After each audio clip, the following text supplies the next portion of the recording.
Ecclesiastes chapter 2, verses 1 to 11. I said to myself, come now, I will test you with pleasure and gratification. So enjoy yourself and have a good time. But behold, this too was vanity, futility, meaninglessness. I said to laughter, it is madness, and of pleasure, what does it accomplish? I explored with my mind how to gratify myself with wine while at the same time having my mind remain steady and guide me wisely, and how to take control of foolishness until I could see what was good for the sons of men to do under heaven all the days of their lives. I made great works. I built houses for myself. I planted vineyards for myself. I made gardens and orchards for myself, and I planted in them all kinds of fruit trees. I made pools of water for myself from which to water the forest and make the trees bud. I bought male and female slaves and had slaves born in my house. I also possessed herds and flocks larger than any who preceded me in Jerusalem. Also, I collected for myself silver and gold and the treasure of kings and provinces.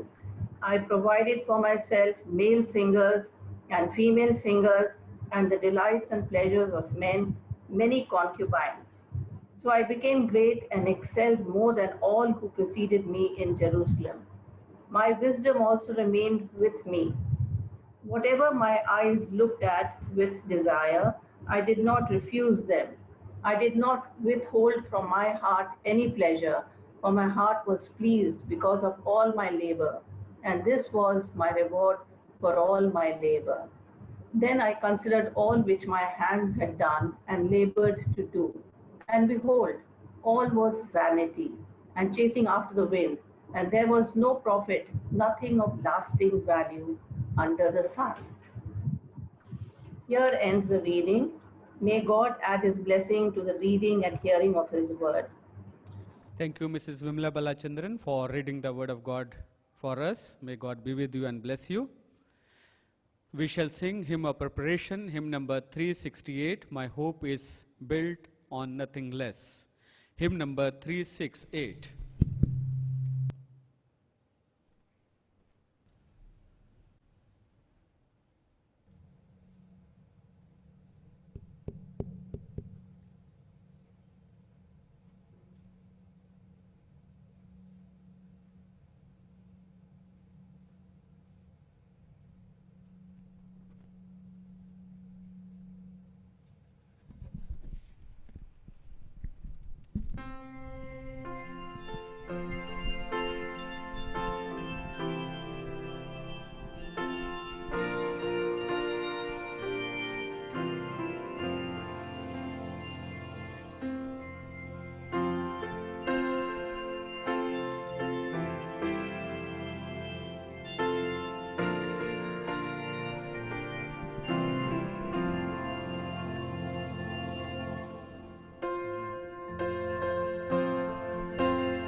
Hope is built on nothing less than Jesus' blood and righteousness.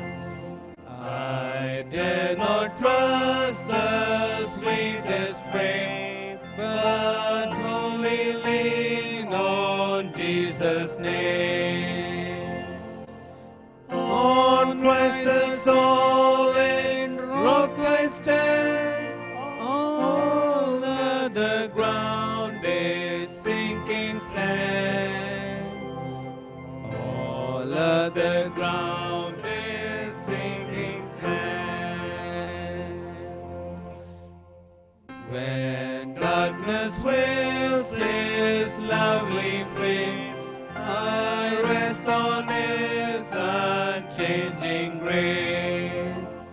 In every high and stormy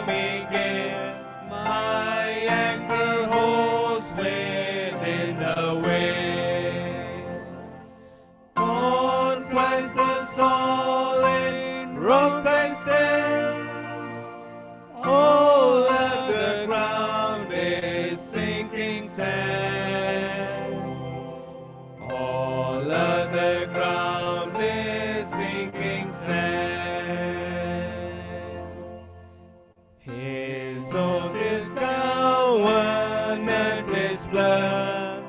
Support me in the whelming flood. When all around my soul gives way, He then is all my hope and stay. On Christ the solid rock I stand. All other ground is sinking sand. All other ground is sinking sand. When He shall come with trumpet sound, oh, may I then in Him be found, dressed in His righteousness alone, faultless to stand before the throne. On Christ the solid rock I stand. All other ground is sinking sand. All other ground is sinking sand.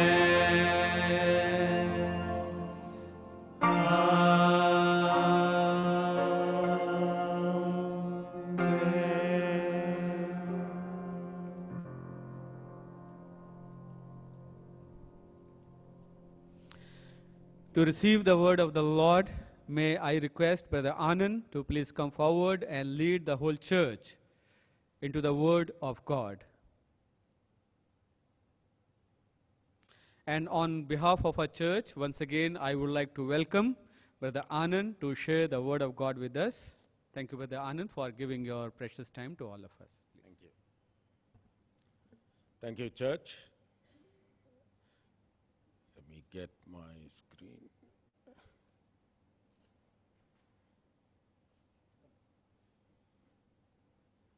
So we are continuing our series on Pilgrim's Progress and taking things forward from last Sunday of last month. We looked at Solomon's unconscious prayer. And if you remember, we asked this question. Let me see if I can get, yes. Yes. We are just working out our new technology with both.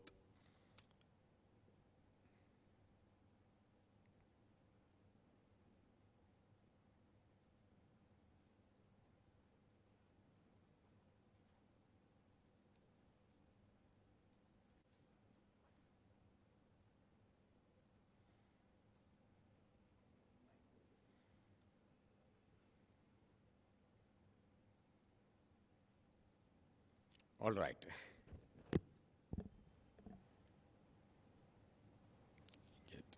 Yes, if you remember, last time we asked all of you some questions. All of us, we asked a question. Aging is mandatory and change is natural. But are we changing for the better or are we changing for the worse? Are we moving toward God or are we moving away from Him?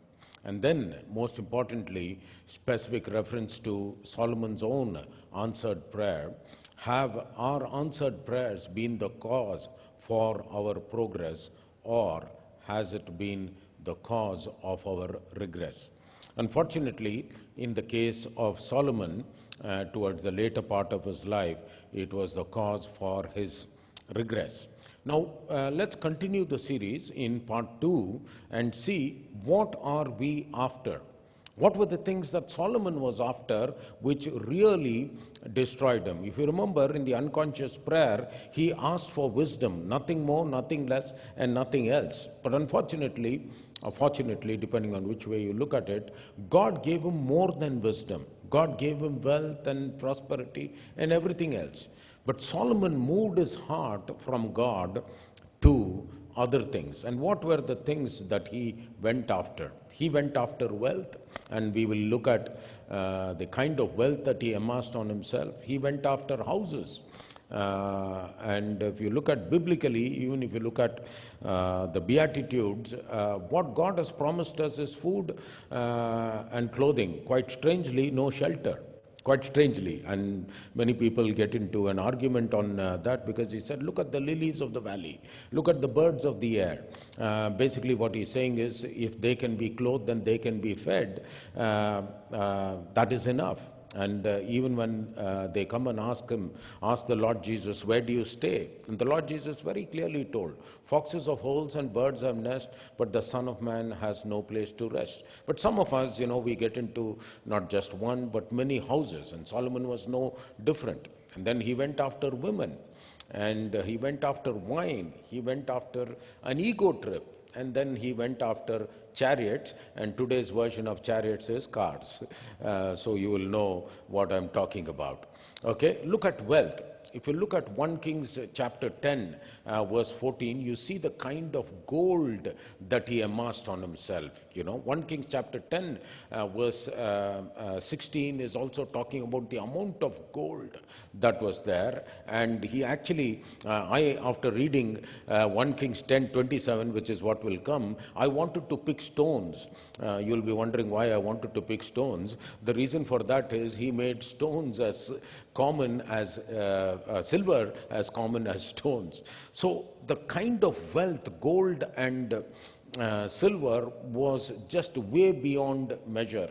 And if you remember last time, I said in today's net present value, if you look at Solomon's wealth, Solomon would be, of all the people in history, about the third or the fourth richest person of all time. It comes to over $1 trillion in today's net present value. So that is the kind of wealth that he had. And if you look at the houses that he went on to build for himself, Ecclesiastes chapter 2 verse 4, he says, I enlarged my works, I built houses for myself, I planted vineyards for them, I made gardens and parks, I made ponds of water for myself. But if you actually see the relative time that he spent in the two things, if you look at 1 Kings chapter 6 verse 38, he talks, the Bible records as of how long he took to spend or to build the temple. He took 7 years in building the temple, whereas he took 13 years to build his own house. And this is a good indication of the priority, and that is given in 1 Kings chapter 7 verse 1. And of course Solomon went after more houses and more. Whoever wanted a house, any of his wives, he gave them one. 1 Kings 9:24 talks about that. And if you look at the women, Solomon again goes berserk, countless. I provided for myself male and female singers, as we read in the passage, Ecclesiastes chapter 2 verse 8, and many concubines. And 1 Kings 11:3, he had 700 wives and 300 concubines, which gives him the only distinction that very few of us will even want to. He's the only man in the Bible who could truly compliment his wife and tell her, honey, you're 1 in 1,000, because it was actually true. And now many people ask me the question, and the question is, where in the Bible is it mentioned that a man should have only one wife except elders and deacons? Now I know that many of you may have contemplated this. This actually came as a question in a youth conference referring to this particular message. All along, we see many people in the Old Testament have had many wives, and I know in the New Testament, that's what the person who asked the question said. Yes, elders are asked to have only one wife, and deacons are asked to be having only one wife. And the person who asked the question, he said, I don't intend to be an elder, I don't intend to be a deacon. So can you give me a reference in the Bible where it is clearly mentioned that you should have only one wife? Now, to the best of my knowledge, at that point in time, I scratched and I said, I can't think of any.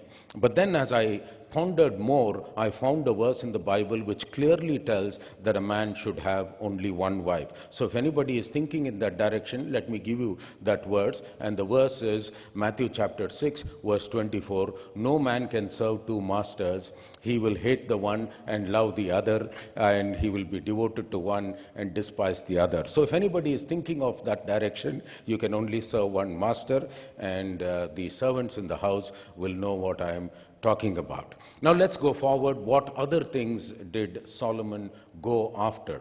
Solomon went after wine. And if you look at the way he went, come, I said, I will test myself, the scriptures that was read. He went after more wine, and then he went after fame and popularity. Ecclesiastes chapter 2, verse 9 talks about, then I became great and increased more than all those who preceded me. He went after an ego trip, and then he went after chariots, or what we would call cars. And we want imported cars. Well, Solomon wanted imported chariots. Look at this. Solomon had 40,000 stalls of chariot horses and 7,000 horses. And then if you look at 1 Kings chapter 10, verse 28 and 29, Solomon horses were imported. The word imported is there in the Bible. He wanted imported cars, imported chariots, imported horses. So he went on a trip that was way beyond measure. And if you look at Solomon at age 40 plus, he was the jet set playboy lifestyle. I have done that. I've been down that road, and that is where I have seen there. I have been there. I have done that. And that is the scenario, the scriptures that was read. Ultimately, he said, all my eyes desired, I did not refuse. I did not withhold my heart from any pleasure. My heart was pleased with whatever my labor was, and this was the labor. And then he goes on to say, when I surveyed all that my hands had done and what I had toiled to achieve, everything is meaningless. In the corporate world, we say we are involved in a rat race. I will give you the good news. Even if you win the race, you are still a rat. That's the not so good news, actually, depending on which way you want to look at it. And I want to also tell you another thing. However hard you toil, nobody on his or her deathbed ever said, I wish I spent more time in the office. Think about it. We need to look at values. We need to look at what, and this COVID situation has really leveled every playing field to bring about everybody onto one platform. And chapter 2, verse 17 and 18, later on, he says, so I hated life because all the work that is done under the sun was grievous to me. And then he gives this particular phrase, which is repeated several times in the entire book of Ecclesiastes. All of it is meaningless, a chasing after the wind. I hated all the things for which I toiled under the sun, because I must leave it to somebody after me. And here is the clear warning that I want to give as we go deep into the message. Mark the clear warning. You can succeed and make all the goals you have made for yourself, that you have given for yourself, only to find that after having attained all of them, it is empty and meaningless in the end. And that is the scenario that we have. Well, gold is unaffordable. Real estate is unaffordable. Stocks are going up. What is the only thing that you can invest in? Invest in relationships, not in empty values. And I want to quote from C.S. Lewis, who most of us have read or at least seen the movie Chronicles of Narnia. And this is what he says in his book, which was an all-time classic, Mere Christianity. He says, creatures are not born with desires unless satisfaction for those desires exists. A baby feels hunger. Well, there is such a thing as food. A duckling wants to swim. Well, there is such a thing as water. Men feel sexual desire. Well, there is such a thing as sex. And then he goes on to say, if I find in myself a desire which no experience in this world can satisfy, the most probable explanation is that we were made for another world. Are we in this COVID situation realizing that we are actually made for another world? And then he goes on to say in his book, Mere Christianity, if none of my earthly pleasures satisfy it, That does not prove that the universe is a fraud. It basically means that the earthly pleasures were never meant to satisfy it in the first place, but only to arouse it, to suggest the real thing. Patrick Morley, in our men's fellowship, we used to study his book, Man in the Mirror, and I'm taking a quotation from his book, and this is what he says in that book. We live in the tumor of the soul, called success sickness. It is the malady of always wanting more and never being satisfied when we get it. Success sickness is the intangible pain of not achieving goals that should have never been set, or achieving them only to find out that they really did not matter. That is the tragedy that we have. Michael Novak, a great American philosopher, said this: the aftertaste of success is boredom. You want a cell phone, you've got the cell phone, what happens? You get bored. You want a house, you got a house, what happens after it? You get bored. You want a car, you've got a car, you're good. After that, what happens? You get bored. The aftertaste of success is boredom. If we think only, if you have got only earthly values, then it can be very disappointing. Another great philosopher, William James, or an American psychologist, he says, the goddess of success does not satisfy. Are we getting after this? Paul, writing to the Corinthians, he says, if only for this world you have hope, we are to be pitied more than all of them. And that is where we need to come to a conclusion. And as I come to the end, I want to leave another set of questions. And what are these questions? What are you looking for to get from your work? And my motto has been, let your career be the carrier of the gospel. And I want to give you some options that you have. What are you looking for to getting from your work? And all our work has become work from home now. We do not know what exactly is the scenario. What are we looking to get from your work? Are you looking to get your own daily keep? Well, God has promised his provisions for us. We don't have to worry about that, because our focus should be on him. Or are we, through our work, want to find out what we are good in, or what is that we can achieve? Or through our work, do you want to actualize your talents? Through your work, you want to get a feeling or a satisfaction of doing a job very well? Or do you, through your work, want to get recognition, to get ahead of your peers? Or something more? Through your work, you want to leave something behind that will endure, a legacy, a lasting value. Now we have the Asian Cs. There are many people who go after them. What are the Asian Cs? Career, condominiums, cash, credit cards, cars, clubs, concubines. Are you after these C's? Are you one of these roads there? Have you crossed that point? Or are you moving towards it? As I come to an end, I want to leave you with this wonderful quotation from that great man of God, A.W. Tozer. The abuse of the harmless is the essence of sin. Let us reflect on the life of Solomon and see if we have crossed the road, we have used or abused that which is essential, that which we thought was harmless, but then we began to drift away, just like Solomon did.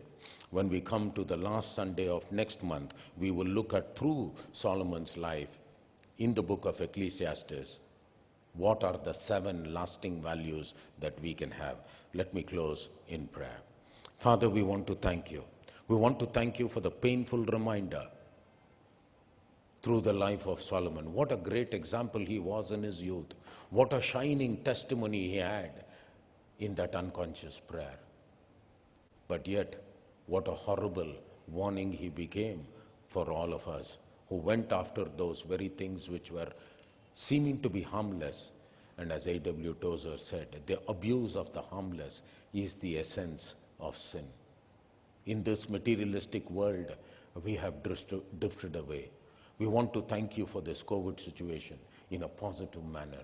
We want to thank you for helping us realize what are the basic things, what are the necessary items, what are the values that we need to possess.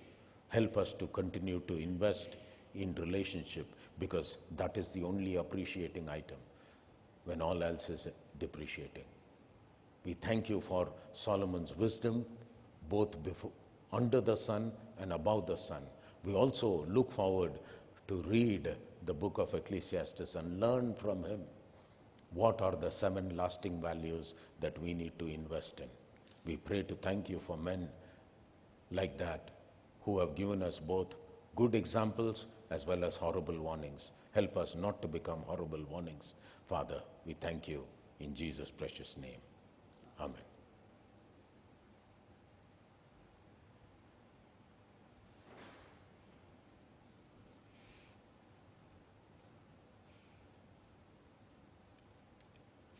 Thank you, Brother Anand, for sharing the word of God with us. Hope to see you next month.